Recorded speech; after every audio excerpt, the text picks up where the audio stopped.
Hi, welcome to The Church.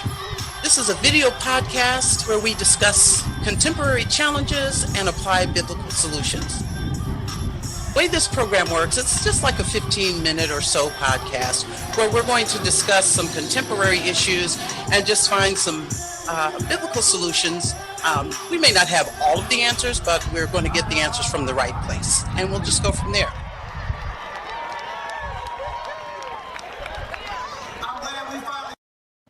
Hi, welcome to The Church. My name is TheOnlyMelCruz. Today's program is entitled Destiney Is Speaking to You. We've got a special guest in the house, Destiney Speaks, all things Destiny. Welcome, Destiney. How are you? Hi, thank you so much for having me, Mel. I'm doing good. How are you? I'm doing well, girl, and I appreciate you showing up today and agreeing to be on this podcast episode with me. Now, a funny thing happened on the way to the bank. So, and I just want to share with the audience that what happened is that I was online setting up the Twitter page for this platform, The Church, and I just happened to scroll across Destiney Speaks Twitter. And I was like, oh, and based on what her Twitter bio says, I was like, oh my God, I've got to find out who this lady is. I need to talk to her.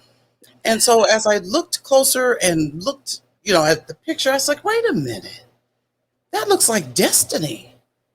So come to find out, it was Destiney. It is Destiney. Destiney and I used to, our former colleagues, we worked at a place whose name I'm not going to mention.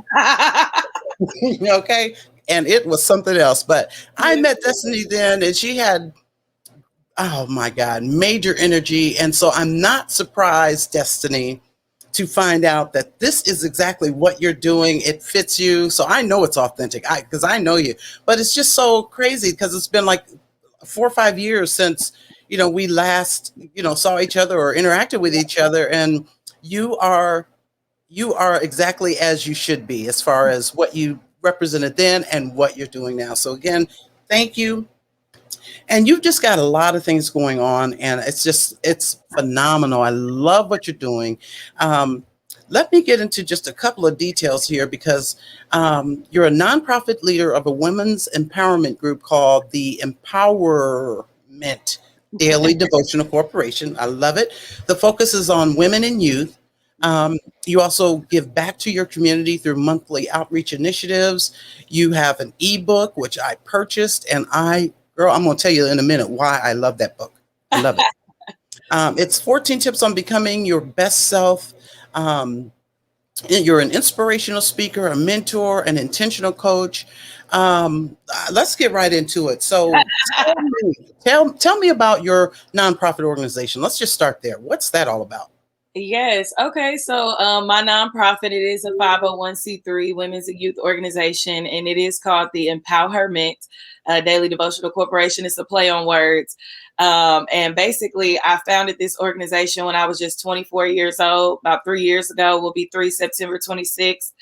And it was really, I brought it together, one, because God had gave me the vision. I had ran from it for years, actually around the time that I had met you at the place that we had worked at together. I had been given that vision by God, but I was like, God, no, ain't no way. I'm 21. This ain't happening. Like, at the time, I felt like my life did not really represent what it is that God wanted me to bring forth with this organization. And so as I was running from it for 3.5 years, God, I truly believe that when God wants something from you, whether you ready or not, he's coming, he gonna get it from you. And so I tell people all the time that I went to sleep on September 25th of 2018 one way, and I woke up a totally different woman on the next day. I didn't have a name for this organization. I just knew that I was being obedient to the word of God. And I was like, okay, God, I'm gonna do it. I hear you. So I went ahead and I started the organization. It started off, it did not start off as an organization because I had no idea quite what God wanted from me. I just knew that he wanted me to work with women, and he told me, hey, put it together. So this was actually just going to start off as a text thread to women, hence the words empowerment daily devotional. It was going to be daily devotional sent out, breaking down the word of God to women and helping women to just start their days off on a positive note, and to just really, be inspired, uplifted, and empowered throughout their day. And so, excuse me, I then a couple months later, God was like, I want you to do more. And I'm like, what's more? Like, it was going pretty good. Enough? it was going pretty good. I'm like, the text message was working. I had about 50 plus women on the text line. It was going great. People were like, hey, let's do a meetup. Like, I want to meet these women that I'm in this group chat with. So, I paid for a little space. We met up together. And when I tell you, Mel, the rest has been history. Yes. God had put it on my heart 6 months in. Hey, I want you to become a nonprofit. I want you to give back to, our really to the economy, the community. And so what that looks like for us is we became heavily involved with the homeless community in downtown Indianapolis. As you know, when you met me, I was actually going through a homelessness season of my life. Oh, wow. And so that was kind of like a full circle moment to me, because it was like, wow, I was in this position. I was going to the pantries. I was going to the free places because I could barely afford to feed me and my child. And I know that, like, when you reach back out to me, and I just have to say this, the first memory that came back was, Mel, when you took me and my baby to Kroger and helped buy our groceries. So I have to bring that up because I don't want, people need to know that, Mel, you've been about it. You get what I'm saying? And you have been a blessing. You are one person that I could never, ever, ever forget, because it was just like, you were such like that motherly figure that I didn't have. I had just lost my grandmother. My mother and I, we were not talking. We still don't have that solid relationship. And so for somebody who barely knew me to come in and assist, you have no idea, the major role you played in my life to help me want to be able to give back, because it was just like, wow, God, this is so incredible. And my organization, it has blossomed. It has, just like the word says, God will do exceedingly above all that we could ever ask or think. And, not only do we give back to the homeless, but we're out here in the community. We're creating a transitional housing program, at the homelessness here in Marion County. We have 2 youth groups. Well, we have a youth group and we have an adult sisterhood group. And we really teach these women and these young girls how to coexist with one another, but to also discover the tools that are within them that make them powerful. I think as young women and as young girls, we're always seeking, to be fed elsewhere. And we're always looking to be filled, elsewhere, when we fail to realize that God has given us everything that we need to succeed. And so instead of looking outward, we teach them to look inward. And we really just expose them to the needs of our community. We have pop-up pantries, clothing drives. We're really about it, and we're really active. And our 3 core principles to our mission statement is to uplift, inspire, and to empower. Awesome. So, and Destiney, girl, you know what? I'm gonna be honest with you. I forgot all about that Kroger. You mentioned it, girl. Yeah.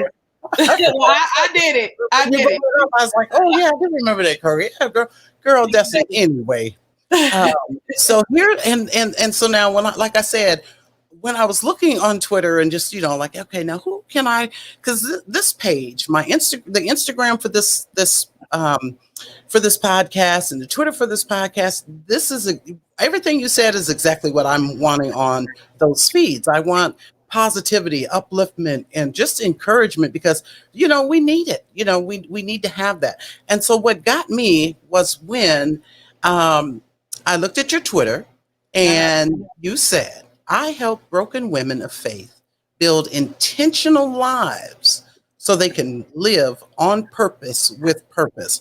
That's when I said, wait a minute, I got to see. Because you know what the key word was? It's broken. And let me humble myself and say, I know I've been broken. I've been through some things myself.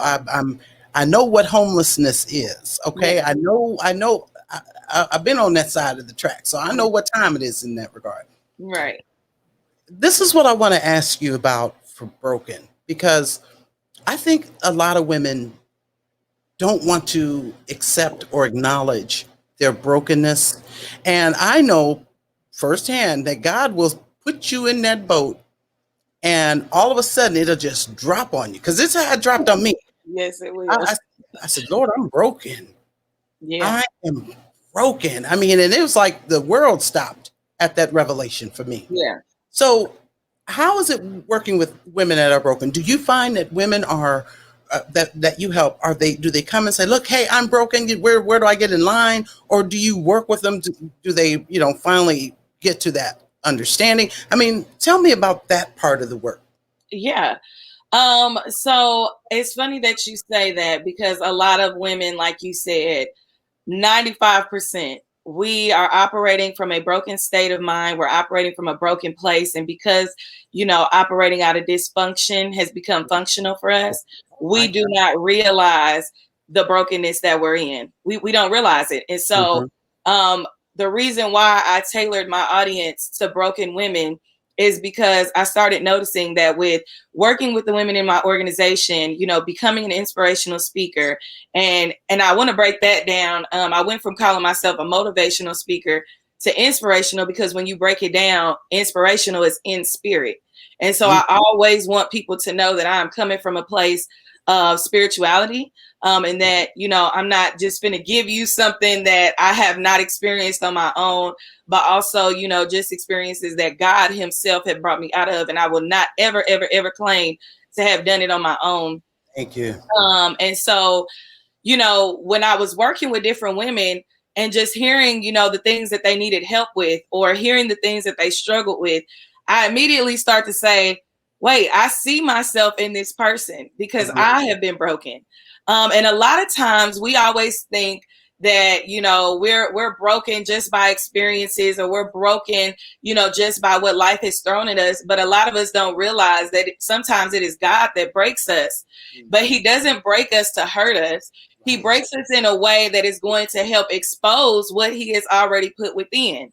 And so my intentional coaching program is called Broken Gracefully, Built Intentionally, because God is going to break you gracefully, and he's going to bring you from that place, because the moment that you can acknowledge that you have a problem is when you have accepted the fact that you need help. And so a lot of the women that I work with, honestly, they really don't know. They think that these are just struggles that they have, and they think that they're just going through the motions, right? Oh, when it rains, it pours. Yeah. But they don't realize, hey, no, sis, like this life that you're living, this place of stagnancy, this place of, not understanding, you don't have to live this. You can live the life that you desire. And the first step is understanding and knowing that you deserve the life that you are seeking. A lot of us do not feel like we are worthy. Some of us are running around here and say that we know our worth, but we don't. A lot of us are running around here, we don't know who we are. Right. And I always begin with, before you can understand who you are, you have to know whose you are. And you have to be able to understand and be willing to hold yourself accountable, and to know that, okay, I'm ready, God, for you to break me, to shape me, to mold me. And so my job is really just to help those broken women of faith, one, identify where they are, right? Identify what caused the brokenness. And then from that point, we're digging all this up. And the metaphor that I use is, before they can build a house, the foundation has to be stable. And what do when you are trying to build a home? The first thing you do is you break ground. And so we break up that ground, right? And we go back to the core of what has caused us to feel broken or to become broken. And then from that point, we just build, and we build intentionally. So that way these women are able to not only identify, their life's purpose and their mission, but to really just operate in it purposefully. Absolutely. Absolutely. That is so interesting, because I was recently on the Clubhouse app, and there was a lady on there talking about, I'm living intentional. Actually, she was saying that, I'm just so filled with joy right now because, I'm living intentionally. I've got a to-do list and it's an intentional do list. And so I intend to do all these things, and I do these things on purpose, intentionally. How much energy does that take to go from just doing it, I get it in when I fit it in, or to living intentionally, and I mean for real, on everything? What does that look like? How hard is that to change? Now, it takes a lot of discipline, and it takes a lot of self-accountability. Because how can you operate intentionally if you don't know that what you're currently doing is not working? Because again, when you have been living dysfunctionally for so long, the first thing you do is you go into survival mode, right? You're not living, you're surviving. And when you are surviving and you're going through the motions, a lot of times it's hard for us to really see that there is a problem. And so, for one, it takes a lot of energy to be able to say, okay, you know what? I got to figure out what's going on, right? Because it's not for the weak and it's not for the lazy, because it's not like something is going to pop up at you overnight. You have to literally unlearn toxic behavior. You have to shift your mindset, because everything flows, right? Because you got to first think it. And then, and really, once you can think it, then you can see it. And then when you can see it, you can speak it. And when you can speak it, you can start operating in it. And so, I would say to live intentional has to really be a conscious decision that you do not waver from. You have to be patient, and you have to literally stay focused and stay the course. You have to pray, because it'll be so many things that will try to come in to distract you. I mean, for one, we're all facing this evil force, right? The enemy. And the first thing the enemy is going to do is mess with the mind, because that is the playground for the devil. Okay. If the devil can get you in your thoughts, because everything starts up here. If he could get you up here, then he's won, because you're gonna stop dead in your tracks, because your mind will not allow you to move ahead. And so you definitely have to have a lot of energy. You have to believe in yourself, and you have to know that it goes back to feeling worthy. Because I didn't come out of my broken phase until I started to really see that this was a problem, and that this was not going to work for me, and that I needed to figure something out quick. Right.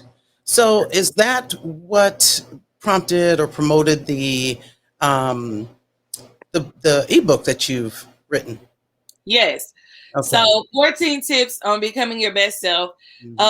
Again, I don't move or do anything unless God tells me to. I had never seen myself being an author of anything. Sure. I had never, God had told me years and years ago, to, write a book. And it was just like, well, God, I don't want to write a book. Like, what am I going to say? And a lot of us don't think, we don't realize the power in our story.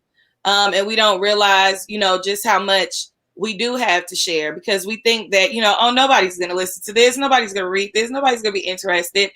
But I really took the tips that I used to be where I am today.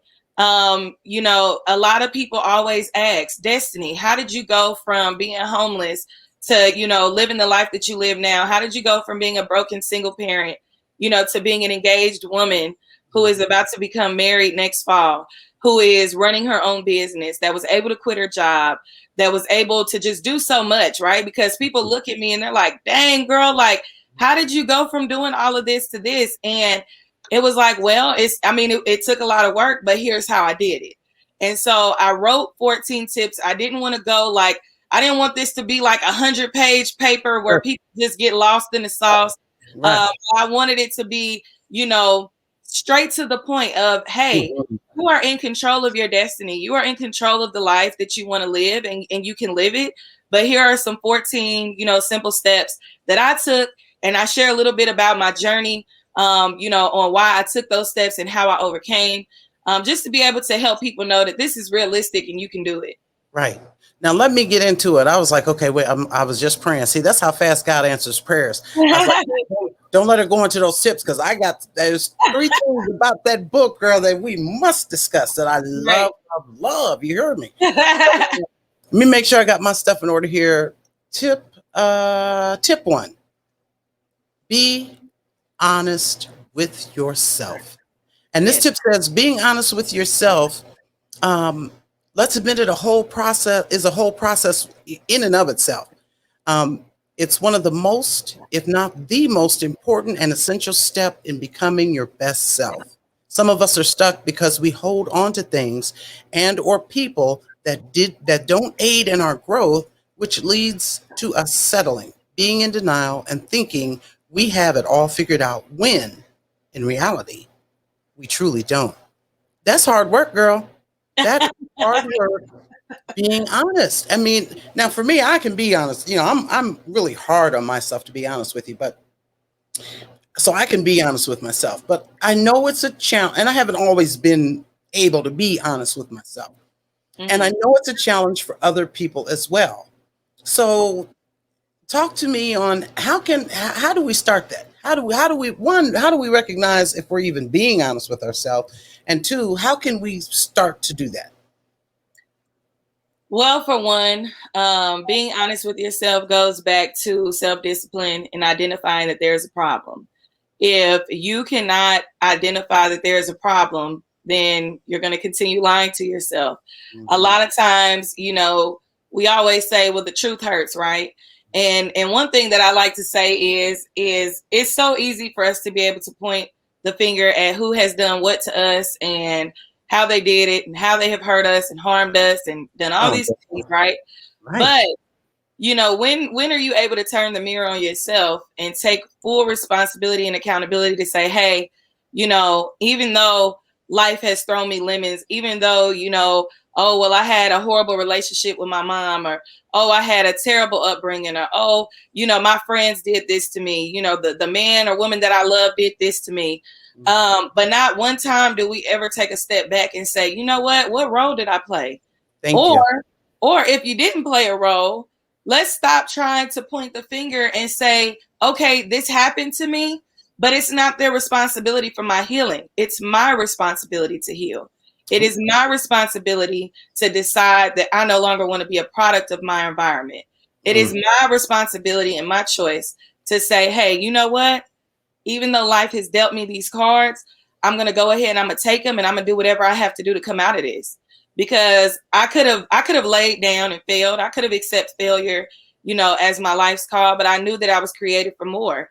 And until you understand that, you have so much power, even in the midst of darkness, you have to seek that light. You have to. And, I don't care who you are. I don't care if you're a drug addict or whatever the case may be. You're always going to come to a realization that something is not working. Something is not right. We all have a special calling over our lives. It's inevitable. We do. And I used to say all the time, I had to go through therapy as well. Because therapy was one of the ways that I was able to be honest with myself. I used to always blame God for a lot of stuff. And I remember my therapist said, because I told her, I said, well, God left me. God took my grandmother. God, allowed these people to hurt me. God just did all this to me. And my therapist looked at me and she said, I'll never forget it. She said, is it God left you or did you leave God? Because she said, doesn't the Bible say that God will never leave nor forsaken you? I said, yeah. She said, do you believe that the word is true? And I was like, yeah. She said, so who's the one with the problem, you or God? And I was like, whoa. At first I was like, wait a minute. Wait a minute, I'm paying you. I ain't paying you to talk to me like this, right? And I just had to think, and I said, you know what? She's right. Because God never left me. God never took anything from me. Right. At the end of the day, it's life. We go through things, bad things happen to good people. Sure. And we always try to look for somebody to blame. Sometimes there is nobody to blame, right? Yeah. Sometimes you may be the one to blame, but blaming God just wasn't, like she had told me, that, hey, you're the one with the problem, not God, right? God wants to help you. Right. And so it was in that moment where I had to become honest with myself. And I said, okay, Destiney, what is it that you can control that, what's not right? What's not of God, right? And I instantly started, shifting my prayers to God, help me to discover what's in me that is not of you. And I ask that you uproot it out of my heart and that you bring to the surface what it is that I need to deal with. And, be careful what you pray for, because God definitely brought it to the surface. And I had to fight my way through those things, be it through anxiety attacks, depression, suicidal thoughts. I was in and out of the hospital for being physically sick because I was just so messed up, Mel.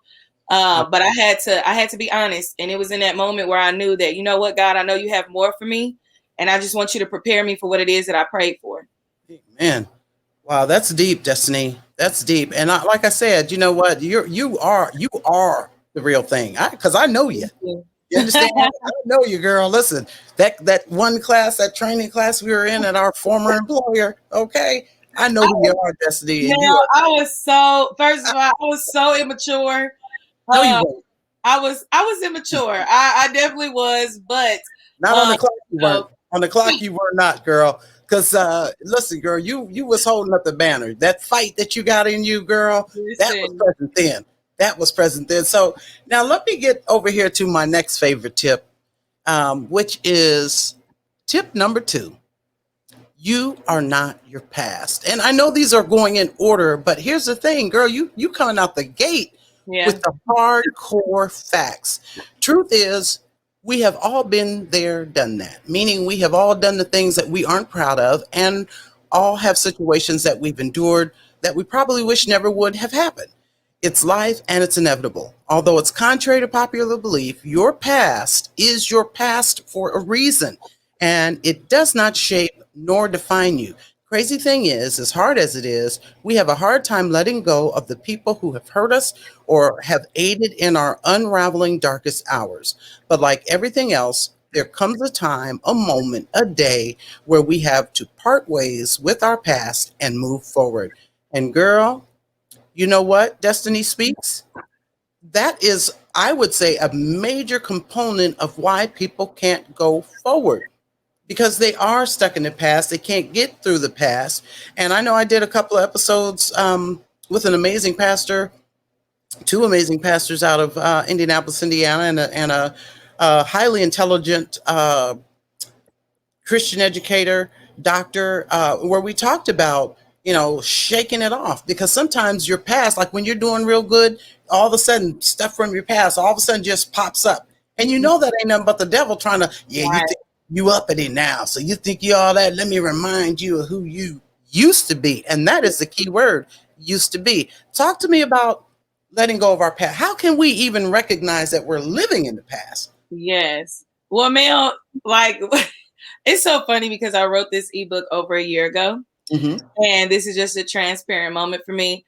After I got it edited and posted it, I have not gone back and read it. I have not gone back and looked at it. Sure. And you reading that last passage literally has me on the verge of tears. Okay. Like I'm over here like, ooh, I'm about to cry. Powerful. Because it's emotional, right? It can be an emotional journey. So I'm gonna, get it together real quick. But take your time. My past, I was a 16-year-old pregnant little girl. Okay, I was not a woman. 16 and pregnant with my first baby, my only baby. And I would say that was literally the beginning of me, like just being broken. I had been in foster care the year previously. My family, just like any other family, nobody's perfect. Sure. And, I just had this idea of what I wanted my family to be like. And they just didn't fit it. Right. Right.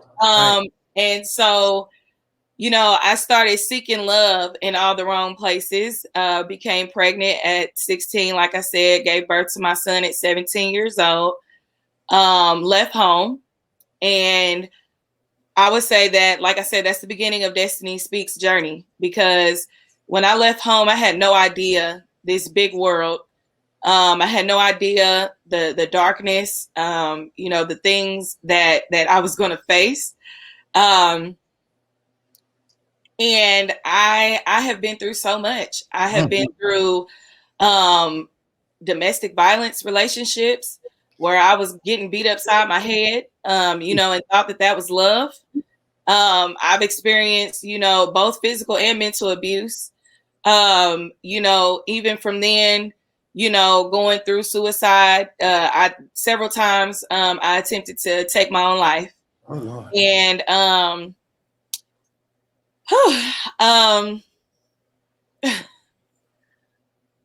when I wrote that, it was like the moment that I was trying to become a better me. Right. The enemy, like you said, was just like, you can't do this, right? Like, because when I was going through this, I had been raped before, and so going through that, I had gone through promiscuity. So being promiscuous and sleeping with different men, and was just trying to figure out who I was and what I wanted. And so when I was trying to become this woman of God, and really operate in my purpose, the enemy was like, girl.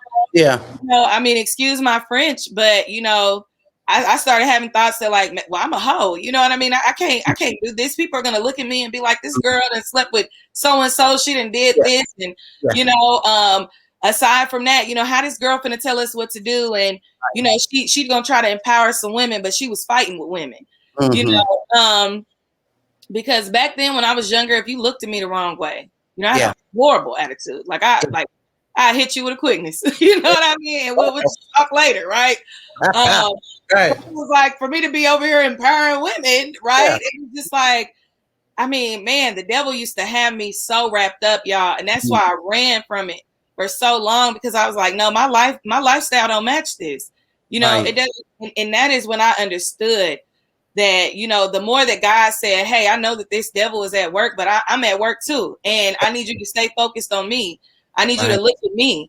And so the more I stay focused on God, I started to realize, like, you know what? I'm not my past. I have this story for a reason, so I can help somebody else who may be going through it. I can be that woman that was like, hey, this is where I was, but this is where God took me out of, and this is where he brought me to. And, the more I kept saying, I am not her. I am not the old Destiney. I will never go back to being her. Not only was I proud of myself for walking away, but I had to stop running from the fact that this is who I used to be. So I also had to embrace it and say, you know what, this is a part of my story. And, now if somebody does talk about me, or if that is the version of Destiney that they met in the last that they knew, I'm a new creation. I'm a new creature. And that is not who I am. My past is not my title. My past did not, and I would say it didn't define my future, but it helped shape my future. Because I had to see where I came from in order to figure out where I was going. Right. And so, like I tell people, there is nothing that anybody could ever say to me that will ever have me going back to that place or have me thinking of myself as such, because God has delivered me from that. And so, the first step, and one of the first steps, like you said, being honest, but also understanding that you cannot keep living there. You are not that person, and it doesn't matter what you used to do, because what you used to do is not what you're currently doing right now. And clearly not what you want to do if you're trying to figure out. Yeah. If you're right. And that's what it is. Yeah. And that's what it is. And, like you said, how do we figure out that we're still living there when you have not forgiven yourself? You know what I mean? You're still living there because you have not forgiven yourself, and you're still beating yourself up for something you did 10 plus years ago. Yeah. When are we going to get over that? You know what I mean? When are we going to say, you know what, this is me, and I'm moving on. It is what it was. It is what it was. It ain't. It is what it is, because it ain't that no more. Period. You know what? Yes. Now this is the clincher right here for me in this ebook. Okay. And let me just put it up on the screen, girl. Okay, girl. Letter to the old you. Write a letter to the old you. Be as detailed as you need to be. Be sure to keep this handy as a reminder of how far you have come. Destiney, girl, you speaking some truth up and through there. And now let me elaborate. Why I like this. This is why I like your ebook, because no matter where one feels they are in life, oh, I'm a success. Oh, I've arrived, or I'm trying to just start off on my first foot. The bottom line is this ebook is like a checkup. It's like a check-in. It's a personal check-in. You can use it as a group check-in, but either way, it gives you the opportunity to check yourself. Yeah. And so you can definitely take note of, hey, you know what? I've actually made some significant strides, or you know what? I said I wanted to do this. I really haven't focused on it. So that's what I like about this book, because it's tough love in a sense, but very nicely said. You know what I mean? I do like that this book has some work pages in there for you to really just get in there and just, and just, so I love this book. It's great. And it doesn't matter if you're starting, you're in the middle of your journey, or you're at the end of your journey. It really is a great resource. Now, I do want you to elaborate on that letter to yourself. How honest do we need to be in this letter to ourselves? And what should it include? I really can't tell you what it should include, because I mean, your journey is your journey. And so when you say how honest do we need to be, I would say, how bad do you want to overcome that? You know what I mean? Like, how bad do you want to overcome what it is that you were going through? Ooh. And, use that letter as an opportunity to release yourself from your past. I always like to ask women, especially when I'm either interviewing them or just talking to them, is, if there was one piece of advice that you could give your old self or your younger self, what would it be? And so in order for you to effectively write that letter, you have to analyze where you currently are. And when you can analyze where you are and see where, how much strides and how much progress you have truly made, that will determine what you need to write to your old self. Because are you the woman today? Are you the man today that your younger version of yourself and the past version of yourself, would they appreciate it? Oh, Destiney, girl, you the real thing. You really are. Listen, you're the real thing. I'm saying this with I vouch for you. You are the real thing, girl. And that is solid, good evidence. Information. Here's what I want you to do. I want you to, if you don't mind saying, and I will drop the links in the chat when we get this on YouTube and everywhere else. But tell me your website address, tell me your YouTube address, tell me your Twitter. Let's share that with our audience so that they can reach out and connect with you immediately, if not sooner. Yes, please. I don't bite. I love connecting with new people. So definitely reach out. Mel reached out, was like, "Oh my God, thank you for being so nice." I'm like, what? People out here being crazy? But no, reach out. I love hearing from people. I love connecting with people. You can reach out to me via my website, www.destineyspeaks.com. Destiney is spelled DESTINEY, speaks.com. You can find me on Instagram as well. I'm very active on Instagram. My Instagram handle is Destiney Speaks _OX. And then also you can find me on Twitter, which is Destiney _Speaks, or on Facebook, Destiney Speaks as well. Awesome. So I'm going to say this, and I do say this to a lot of people, but Destiney, I need to have you come back, because there's so much we have not even gotten into. And I think the next time we have a conversation, I want to know more about the action that you have going on with the youth, the younger ladies, and the organizing and the getting together. I want to spend some more good quality time on that, because that is so needed. I've always been an advocate of a place where, young girls can come together, specifically young girls can come together and be, mentored and helped and assisted and, just given good guidance and direction, even if they come from a home that provides that. It's always good to go somewhere outside and hear the same good thing that your parents are saying to you. It kind of re-solidifies and gives, your parents that credibility. And then for the kids that aren't getting it at all, it's giving them an opportunity, it's giving them an opportunity and a fighting chance in society when they're being given some good, solid, quality information. So we got to talk about that the next time. I just need to thank you so much. I really do. And I'm so happy we were able to connect, Destiney. Go ahead. No, I was saying I am too. I'm so glad that we reconnected. And I would love to come back and, assist you in any way that I can. Because at the end of the day, women are so powerful when we come together. And so, it's for me, it's community and collaboration. That's it. That's the podcast. Be sure to like, share, subscribe, hit the notification bell, leave a comment. You can follow us on Twitter, Instagram, YouTube, Spotify. Also, you can visit my sister radio, or as you were, my sister YouTube channel, TheOnlyMelCruz, Twitter, Instagram, Spotify as well.